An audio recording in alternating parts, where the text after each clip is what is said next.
আমি অসুস্থ, কি কাজকর্ম করতে পারে না। সংসারে দুইটা মেয়ে ছিল, বিয়ে হয়ে গেছে।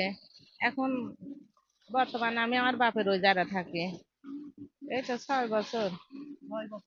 আমি এই জায়গাটা শুধু এই প্লেট গুলো মুছি, ওই জায়গাটা যে ফিনিশিং করি, আবার এই প্লেট গুলো রোদে লাগিয়ে দিই, এই কাজগুলোই করি।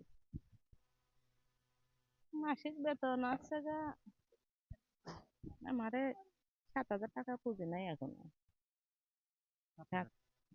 পুঁজি নাই, 7,200 কম আছে। এর ভিতর ওভার টাইম আছে। আছে যা, সকাল 6টা হইতে 8টা হইতে 5টা পর্যন্ত ফিক্স টাইম। 1 ঘন্টা লাঞ্চ টাইম দেন, আর বাদ বাকি কাজ যেগুলো ওইগুলো ওভার টাইমের ভিতরে যায়। এখন বর্তমান 10 জন আছে আমার এই সেকশনে।